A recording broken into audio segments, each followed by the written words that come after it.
Do Androids Dream of Electric Sheep by Philip K. Dick. Read by Matthew Silas Sedgwick.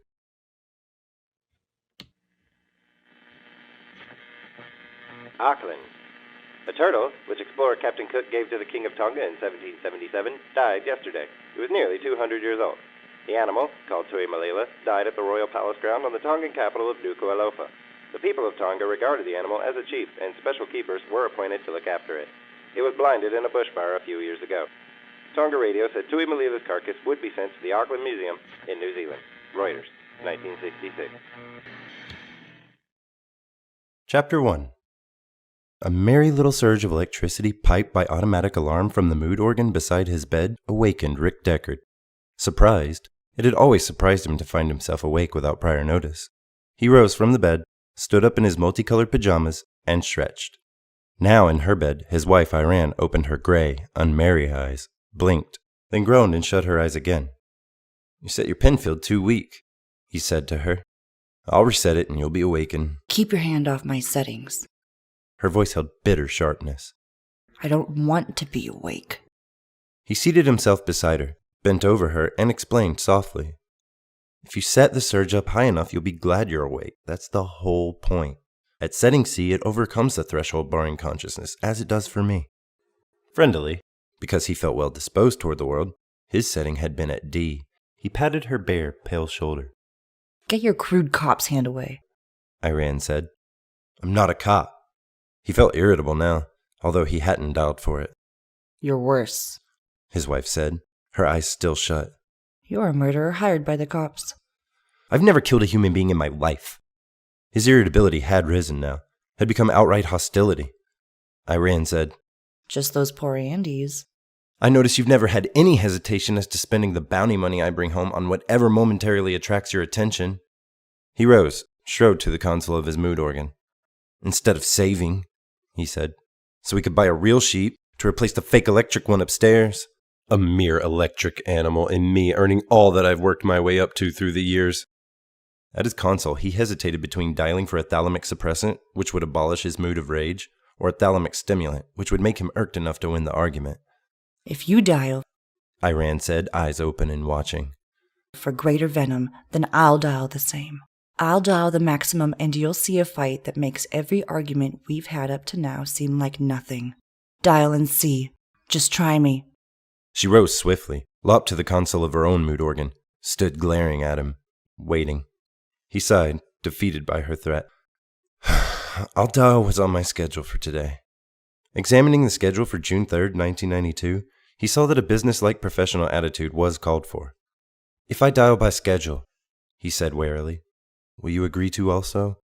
He waited, canny enough not to commit himself until his wife had agreed to follow suit. My schedule for today lists a 6-hour self-accusatory depression, Iran said. What? Why did you schedule that? It defeated the whole purpose of the mood organ. I didn't even know you could set it for that, he said gloomily. I was sitting here one afternoon, Iran said, and naturally I had turned on Buster Friendly and his friendly friends, and he was talking about a big news item he's about to break. And then that awful commercial came on, the one I hate. You know, from Montebank-led cop pieces. And so for a minute, I shut off the sound, and I heard the building. This building. I heard the... She gestured. Empty apartments, Rick said. Sometimes he heard them at night when he was supposed to be asleep. And yet, for this day and age, a one-half-occupied Conap building rated high in the scheme of population density. Out in what had been before the war the suburbs, one could find buildings entirely empty. Or so he had heard. He had let the information remain secondhand. Like most people, he did not care to experience it directly. At that moment, Iran said, when I had the TV sound off, I was in a 382 mood. I had just dialed it. So although I heard the emptiness intellectually, I didn't feel it. My first reaction consisted of being grateful that we could afford a Penfield mood organ. But then I realized how unhealthy it was, sensing the absence of life, not just in this building but everywhere. And not reacting. Do you see? I guess you don't. But that used to be considered a sign of mental illness.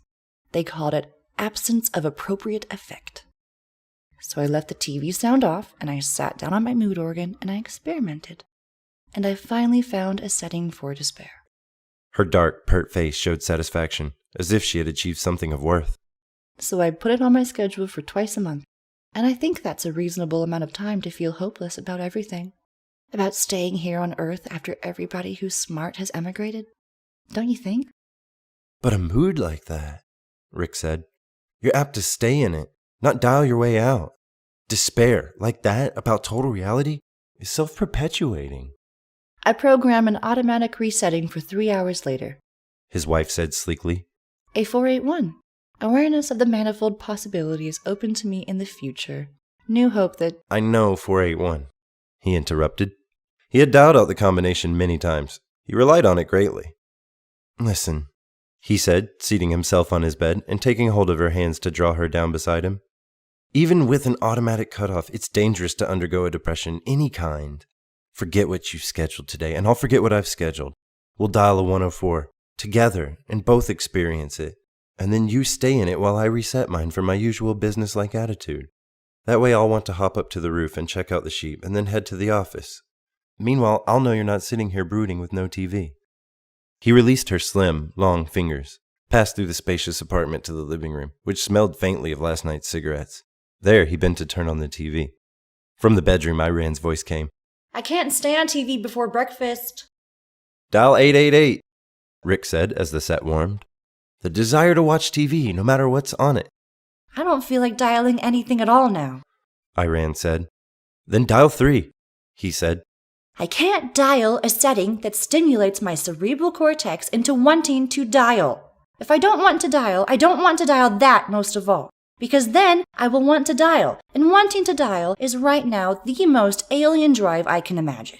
I just want to sit here on the bed and stare at the floor.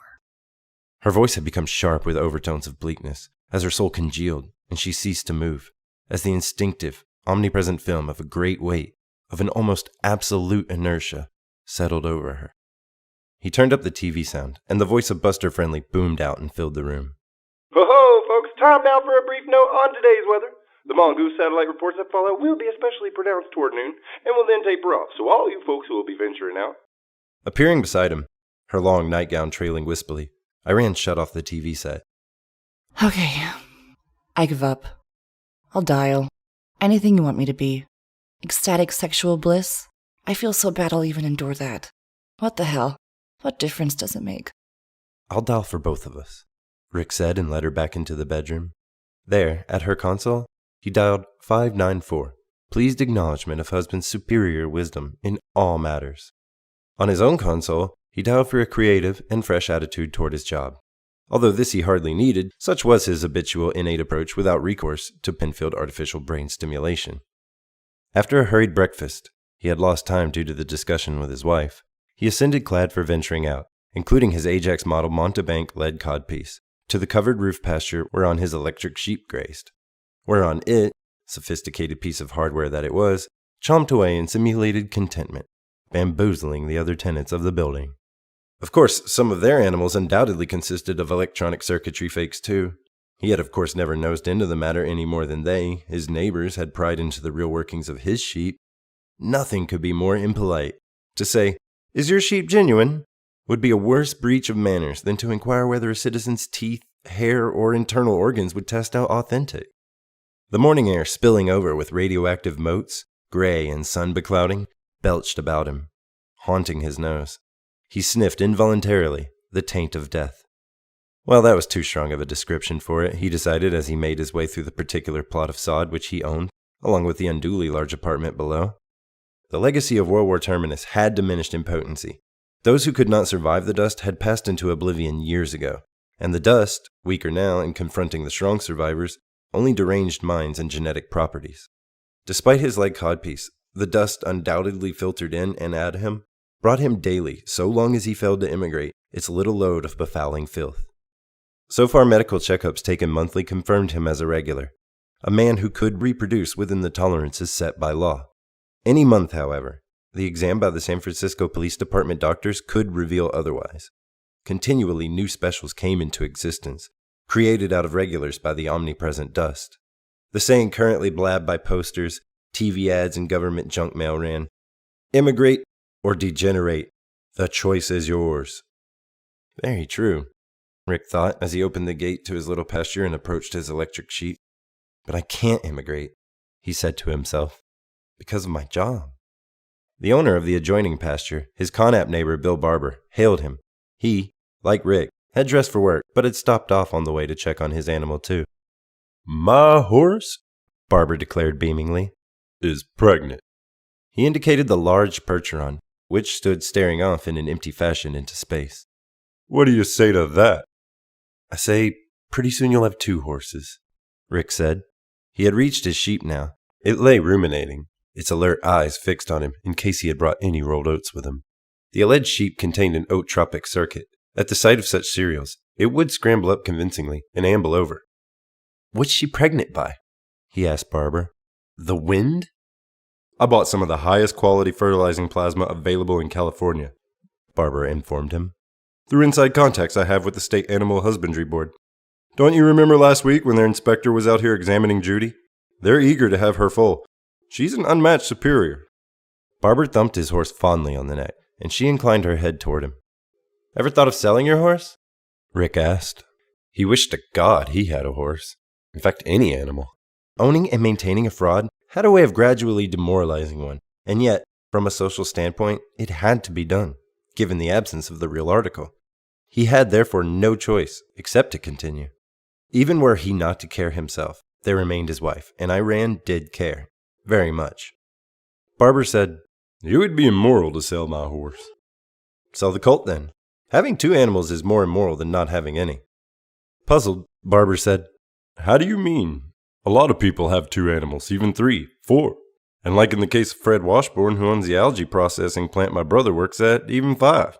Didn't you see that article about his duck in yesterday's Chronicle? It's supposed to be the heaviest, largest Muscovy on the West Coast. The man's eyes glazed over imagining such possessions. He drifted by degrees into a trance. Exploring about in his coat pockets, Rick found his creased, much-studied copy of Sydney's Animal and Fowl Catalog, January supplement. He looked in the index, found colts, and presently had the prevailing national price. I could buy a Percheron colt from Sydney's for $5,000, he said aloud. No, you can't, Barber said. Look at the listing again. It's in italics. That means they don't have any in stock, but that would be the price if they did have. Suppose, Rick said, I pay you $500 a month for 10 months, full catalog value. Pityingly, Barber said, Deckard, you don't understand about horses. There's a reason why Sydney's doesn't have any Percheron colts in stock. Percheron colts don't just change hands, at catalog value even. They're too scarce, even relatively inferior ones. He leaned across their common fence, gesticulating. I've had Judy for 3 years, and not in all that time have I seen a Percheron mare of her quality. To acquire her, I had to fly to Canada, and I personally drove her back here myself to make sure she wasn't stolen. You bring an animal like this anywhere around Colorado or Wyoming, and they'll knock you off to get a hold of it. You know why? Because back before WWT, there existed literally hundreds. But, Rick interrupted, for you to have 2 horses, and for me to have none, that violates the whole basic theological and moral structure of Mercerism. You have your sheep. Hell, you can follow the ascent in your individual life, and when you grasp the 2 handles of empathy, you approach honorably. Now, if you didn't have that old sheep there, I'd see some logic in your position. Sure, if I had 2 animals and you didn't have any, I'd be helping deprive you of true fusion with Mercer. But every family in this building, let's see, around 50, 1 to every 3 apps as I compute it, every one of us has an animal of some sort.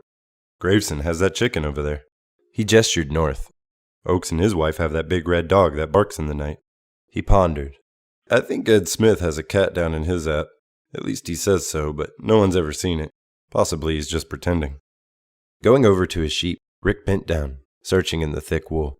The fleece was at least genuine. Until he found what he was looking for, the concealed control panel of the mechanism. As Barber watched, he snapped open the panel covering, revealing it. See? He said to Barber. Do you understand now why I want your colt so badly? After an interval, Barber said, You poor guy. Has it always been this way? No, Rick said. Once again closing the panel covering of his electric sheep, he straightened up, turned, and faced his neighbor. I had a real sheep originally. My wife's father gave it to us outright when he immigrated. Then, about a year ago, remember that time I took it to the vet? You were out here that morning when I came out and found it laying on its side, and it couldn't get up. You got it to its feet? Barber said, remembering and nodding.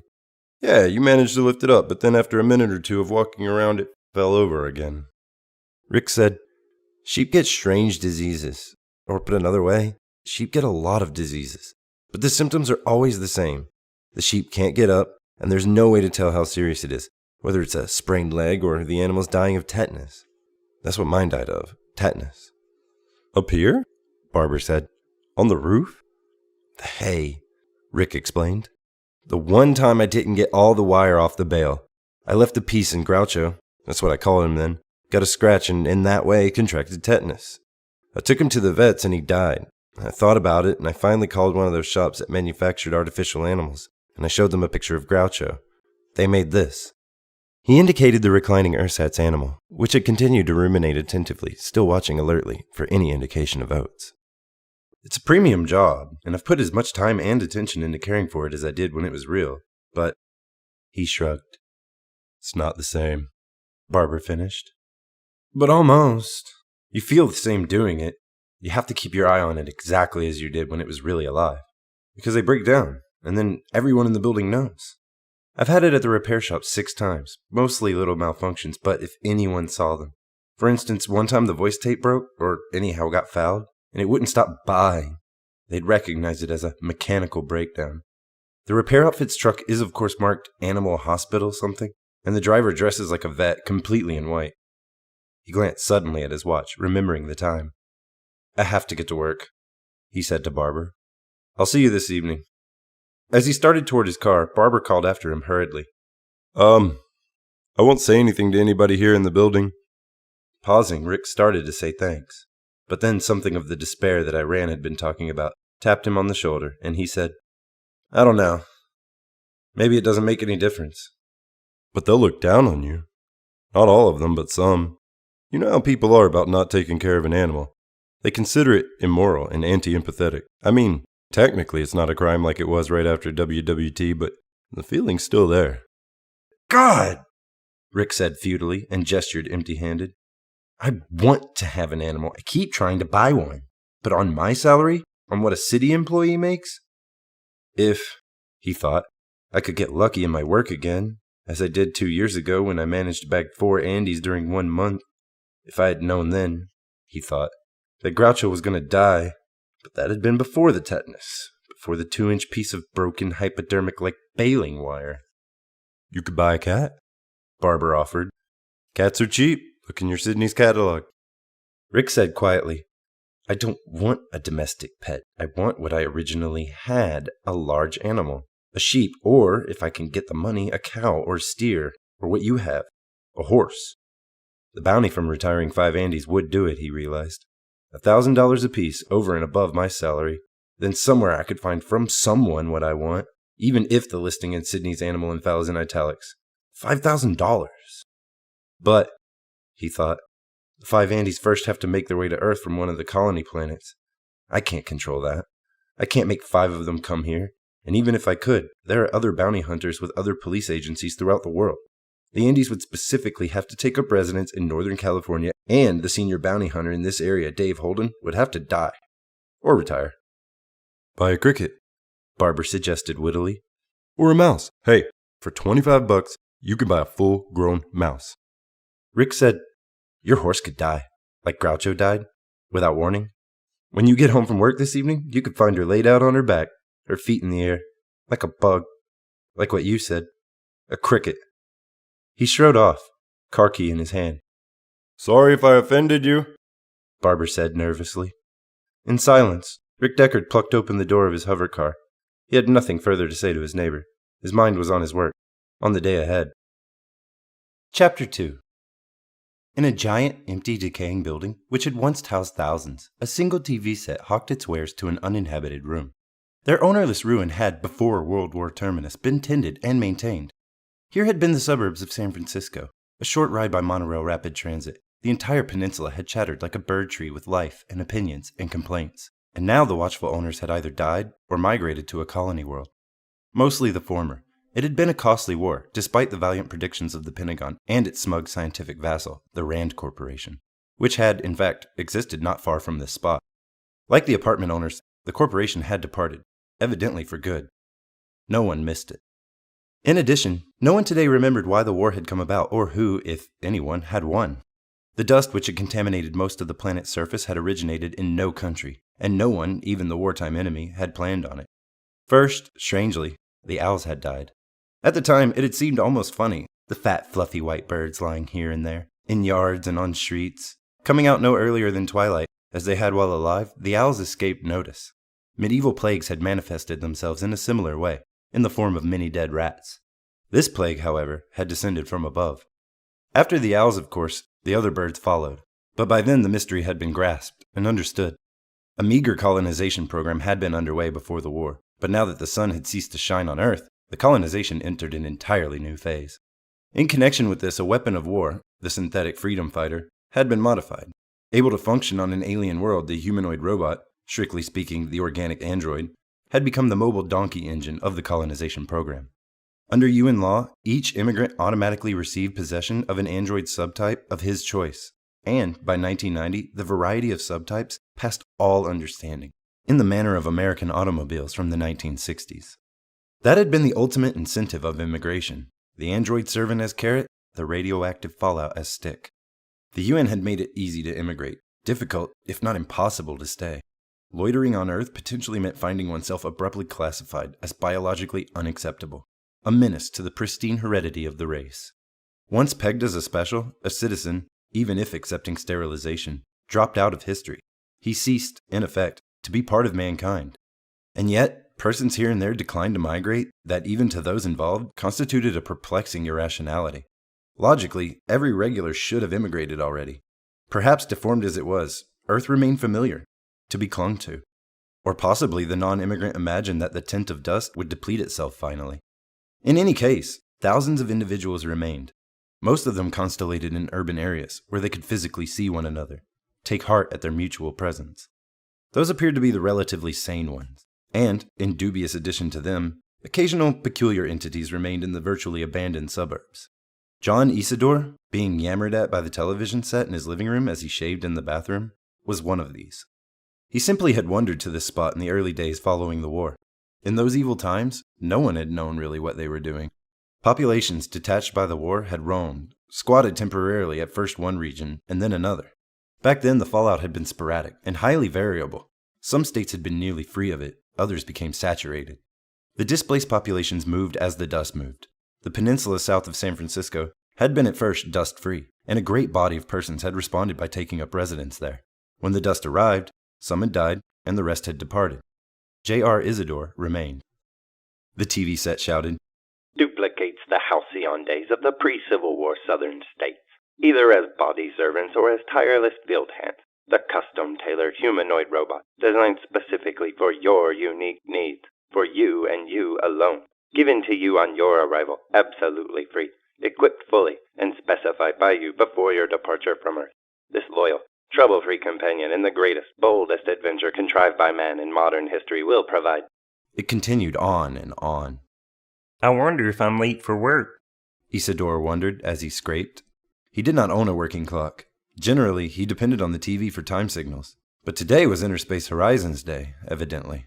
Anyhow, the TV claimed this to be the 5th or 6th anniversary of the founding of New America, the chief U.S. settlement on Mars. And his TV set, being partly broken, picked up only the channel which had been nationalized during the war, and still remained so. The government in Washington, with its colonization program, constituted the sole sponsor which Isidore found himself forced to listen to. "Let's hear from Mrs. Maggie Klugman," the TV announcer suggested to John Isidore, who wanted only to know the time. a recent immigrant to Mars. Mrs. Klugman, in an interview taped live in New York, had this to say. "Mrs. Klugman, how would you contrast your life back on contaminated Earth with your new life here in a world rich with every imaginable possibility?" A pause, and then a tired, dry, middle-aged female voice said, "I think what I and my family of 3 noticed most was the dignity." "The dignity, Mrs. Klugman?" the announcer asked. "Yes. Mrs. Klugman, now of New York, Mars, said, It's a hard thing to explain, having a servant you can depend on in these troubled times. I find it reassuring." "Back on Earth, Mrs. Klugman, in the old days, did you also worry about finding yourself classified, as a special?" "Oh, My husband and myself worried ourselves nearly to death. Of course, once we immigrated, the worry vanished. Fortunately, forever. To himself, John Isidore thought acidly. It's gone away for me, too, without my having to immigrate. He had been a special now for over a year, and not merely in regard to the distorted genes which he carried. Worse still, he had failed to pass the minimum mental faculties test, which made him, in popular parlance, a chicken head. Upon him the contempt of 3 planets descended. However, despite this, he survived. He had his job, driving a pickup and delivery truck for a false animal repair firm, the Van Ness Pet Hospital, and his gloomy Gothic boss, Hannibal Sloat, accepted him as human, and this he appreciated.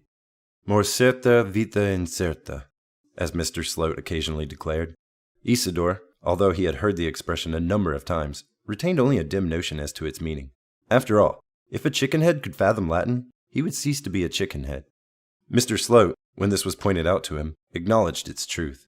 And there existed chickenheads infinitely stupider than Isidore, who could hold no jobs at all, who remained in custodial institutions, quaintly called Institute of Special Trade Skills of America. The word special having to get in there somehow, as always. Your husband felt no protection? The TV announcer was saying.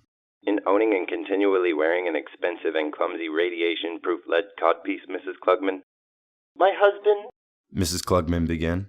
But at that point, having finished shaving, Isidore strode into the living room and shut off the TV set. Silence. It flashed from the woodwork and the walls. It smote him with an awful, total power, as if generated by a vast mill. It rose from the floor, up and out of the tattered, gray, wall-to-wall carpeting. It unleashed itself from the broken and semi-broken appliances in the kitchen, the dead machines which hadn't worked in all the time that Isidore had lived here. From the useless pole lamp in the living room it oozed out, meshing with the empty and wordless descent of itself from the fly-speckled ceiling. It managed, in fact, to emerge from every object within his range of vision, as if it, the silence, meant to supplant all things tangible. Hence it assailed not only his ears, but his eyes. As he stood by the inert TV set, he experienced the silence as visible, and, in its own way, alive. Alive! He had often felt its austere approach before. When it came, it burst in without subtlety, evidently unable to wait. The silence of the world could not rein back its greed. Not any longer. Not when it had virtually won. He wondered, then, if the others who had remained on Earth experienced the void this way. Or was it peculiar to his peculiar biological identity? A freak generated by his inept sensory apparatus. Interesting question, Isidore thought. But whom could he compare notes with? He lived alone in this deteriorating, blind building of 1,000 uninhabited apartments, which, like all its counterparts, fell day by day into greater entropic ruin. Eventually everything within the building would merge, would be faceless and identical, mere pudding-like kipple piled to the ceiling of each apartment.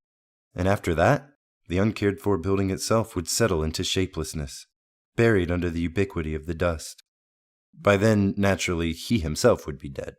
Another interesting event to anticipate as he stood here in his stricken living room alone with the lungless, all-penetrating, masterful world silence. Better, perhaps, to turn the TV back on. But the ads directed at the remaining regulars frightened him. They informed him, in a countless procession of ways, that he, a special, wasn't wanted, had no use, could not, even if he wanted to, immigrate. So why listen to that? He asked himself irritably. Fork them and their colonization. I hope a war gets started there.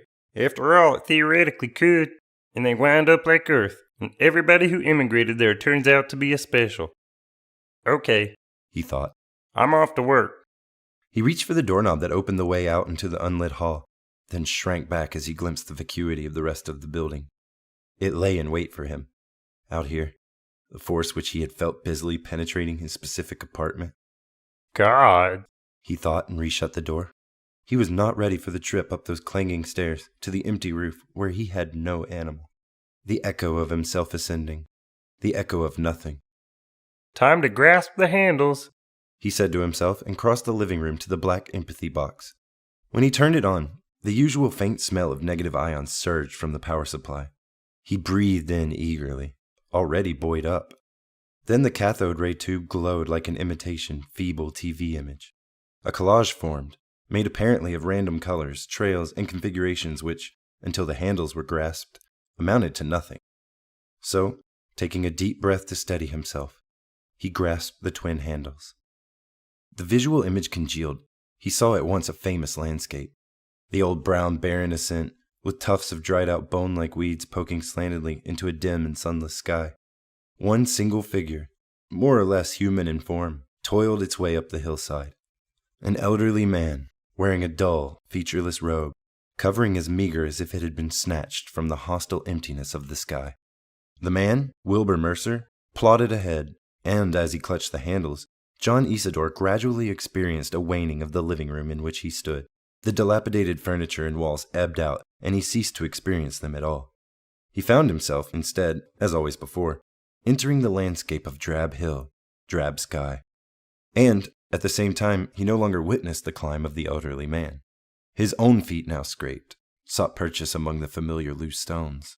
He felt the same old painful, irregular roughness beneath his feet, and once again smelled the acrid haze of the sky. Not Earth's sky, but that of some place alien, distant, and yet, by means of the empathy box, instantly available. He had crossed over in the usual perplexing fashion, physically merging, accompanied by mental and spiritual identification, with Wilbur Mercer had reoccurred. As it did for everyone who at this moment clutched the handles, either here on Earth or on one of the colony planets.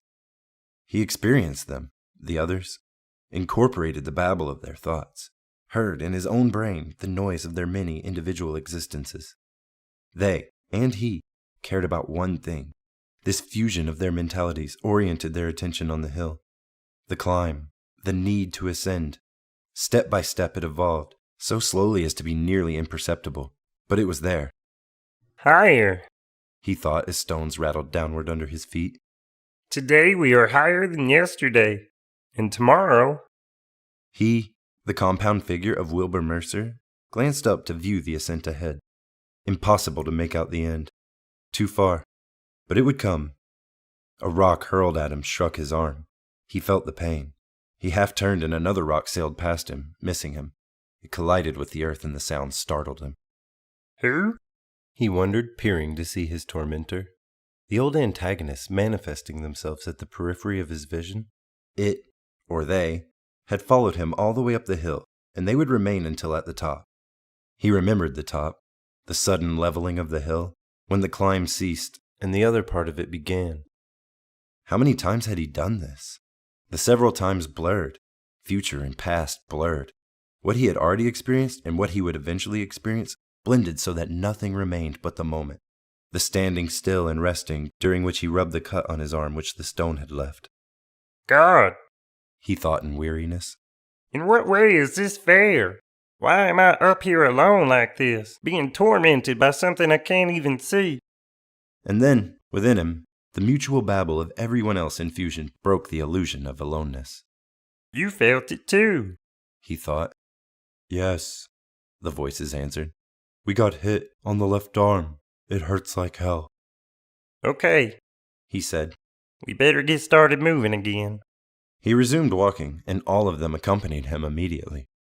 Once, he remembered, it had been different, back before the curse had come, an earlier, happier part of life. They, his foster parents, Frank and Cora Mercer, had found him floating on an inflated rubber air rescue raft off the coast of New England. Or had it been Mexico, near the port of Tampico? He did not now remember the circumstances.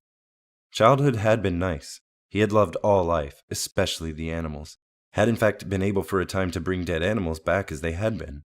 He lived with rabbits and bugs, wherever it was, either on Earth or a colony world. Now he had forgotten that too. But he recalled the killers, because they had arrested him as a freak, more special than any of the other specials. And due to that, everything had changed. Local law prohibited the time reversal faculty, by which the dead returned to life. They had spelled it out to him during his 16th year. He continued for another year to do it secretly, in the still remaining woods, but an old woman, whom he had never seen or heard of, had told. Without his parents' consent, they, the killers, had bombarded the unique nodule which had formed in his brain, had attacked it with radioactive cobalt, and this had plunged him into a different world, one whose existence he had never suspected. It had been a pit of corpses and dead bones, and he had struggled for years to get up from it. The donkey, and especially the toad, the creatures most important to him, had vanished, had become extinct. Only rotting fragments, an eyeless head here, part of a hand there, remained. At last a bird which had come there to die told him where he was. He had sunk down into the tomb world. He could not get out until the bones strewn around him grew back into living creatures. He had become joined to the metabolism of other lives, and until they rose, he could not rise either. How long that part of the cycle lasted, he did not know now. Nothing had happened generally, so it had been measureless. But at last the bones had regained flesh. The empty eye pits had filled up, and the new eyes had seen, while meantime the restored beaks and mouths had cackled, barked, and caterwauled. Possibly he had done it. Perhaps the extrasensory node of his brain had finally grown back. Or maybe he hadn't accomplished it. Very likely it could have been a natural process. Anyhow, he was no longer sinking. He had begun to ascend, along with the others. Long ago he had lost sight of them. He found himself evidently climbing alone. But they were there. They still accompanied him. He felt them, strangely inside him. Isidore stood holding the two handles, experiencing himself as encompassing every other living thing. And then, reluctantly, he let go. It had to end, as always, and anyhow, his arm ached and bled where the rock had struck it. Releasing the handles, he examined his arm, then made his way unsteadily to the bathroom of his apartment to wash the cut off. This was not the first wound he had received while in fusion with Mercer, and it probably would not be the last. People, especially elderly ones, had died, particularly later at the top of the hill when the torment began in earnest. I wonder if I can go through that part again, he said to himself as he swabbed the injury. Chance of cardiac arrest. Be better, he reflected, if I lived in a town where those buildings have a doctor standing by with those electro-spark machines. Here? Alone? In this place? It's too risky. But he knew he'd take the risk. He always had before, as did most people, even oldsters who were physically fragile. Using a Kleenex, he dried his damaged arm, and heard, muffled and far off, a TV set. It's someone else in this building, he thought wildly, unable to believe it. Not my TV. That's off. And I can feel the floor resonance. It's below, on another level entirely. I'm not alone here anymore, he realized. Another resident has moved in, taken one of the abandoned apartments, and close enough for me to hear him. Must be level 2 or level 3, certainly no deeper. Let's see, he thought rapidly. What do you do when a new resident moves in? Drop by and borrow something? Is that how it's done? He could not remember. This had never happened to him before, here or anywhere else. People moved out, people immigrated, but nobody ever moved in. You take them something, he decided. Like a cup of water, or rather milk. Yeah, it's milk. Or flour. Or maybe an egg. Or specifically their ersatz substitutes. Looking in his refrigerator, the compressor had long since ceased working. He found a dubious cube of margarine, and with it, set off excitedly, his heart laboring, for the level below. I have to keep calm, he realized. Not let him know I'm a chicken head. If he finds out I'm a chicken head, he won't want to talk to me. That's the way it always is for some reason. I wonder why. He hurried down the hall. Chapter 3. On his way to work, Rick Deckard, as Lord knew how many other people, stopped briefly to skulk about in front of one of San Francisco's larger pet shops, along Animal Row. In the center of the block-long display window, an ostrich in a heated clear plastic cage returned his stare. The bird, according to the info plaque attached to the cage, had just arrived from a zoo in Cleveland. It was the only ostrich on the West Coast. After staring at it, Rick spent a few more minutes staring grimly at the price tag. He then continued on to the Hall of Justice on Lombard Street and found himself a quarter of an hour late to work. As he unlocked his office door, his superior, Police Inspector Harry Bryant, jug-eared and red-headed, sloppily dressed but wise-eyed, and conscious of nearly everything of any importance, hailed him. "Meet me at 9:30 in Dave Holden's office." Inspector Bryant, as he spoke, flicked briefly through a clipboard of onion skin-type sheets. "Holden," he continued as he started off, "is in Mount Zion Hospital with a laser track through his spine. He'll be there for a month at least, until they can get one of those new organic plastic spinal sections to take hold." What happened? Rick asked, chilled. The department's chief bounty hunter had been all right yesterday. At the end of the day, he had, as usual, zipped off in his hovercar to his apartment in the crowded, high-prestige Nob Hill area of the city. Bryant muttered over his shoulder something about 9:30 in Dave's office and departed, leaving Rick standing alone.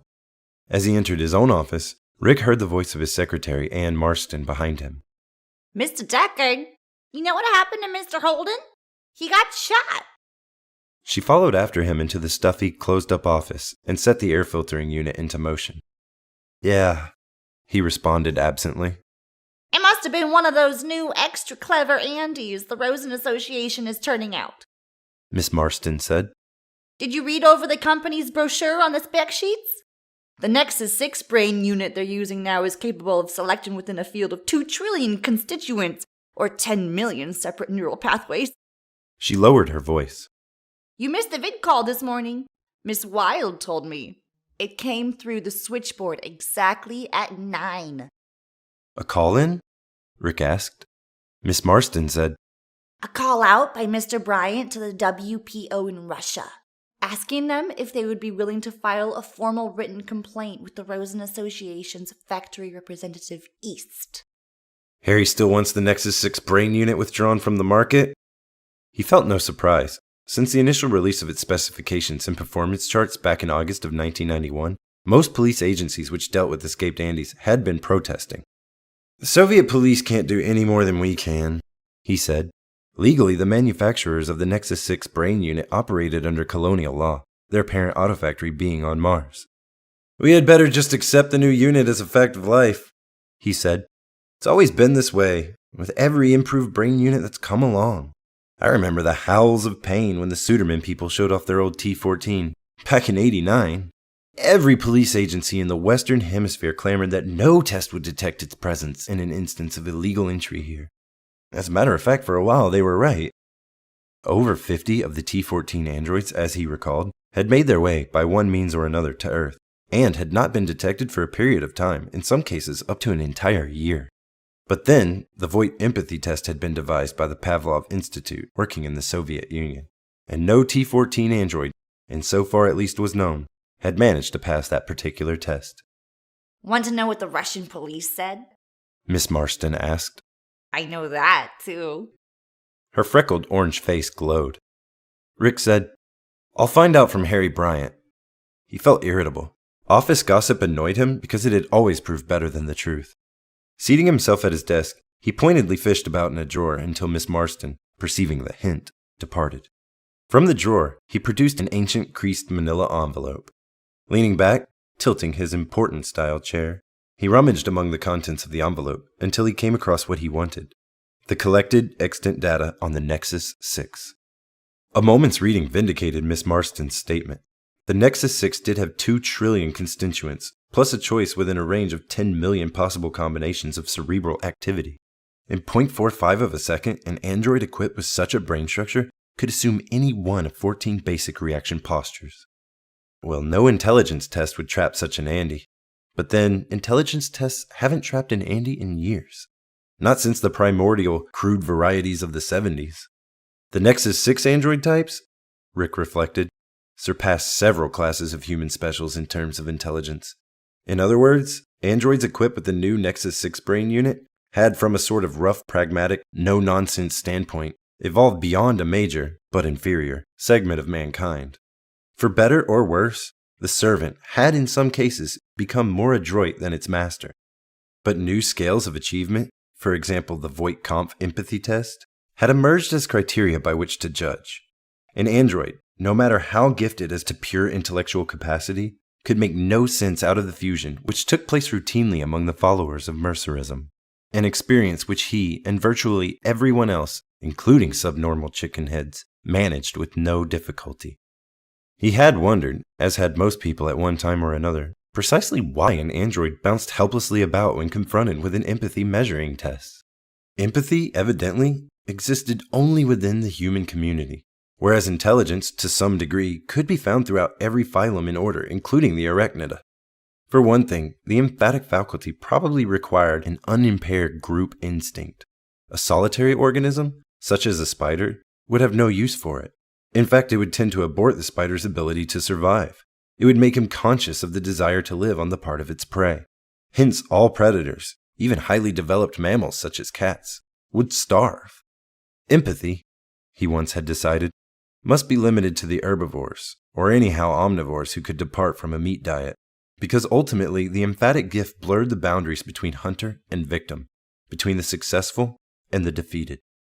As in the fusion with Mercer, everyone ascended together, or, when the cycle had come to an end, fell together into the trough of the tomb world. Oddly, it resembled a sort of biological insurance, but double-edged. To keep listening to this audiobook, I've left you a link in the description so you can do it, at no cost thanks to Audible's 30-day free trial.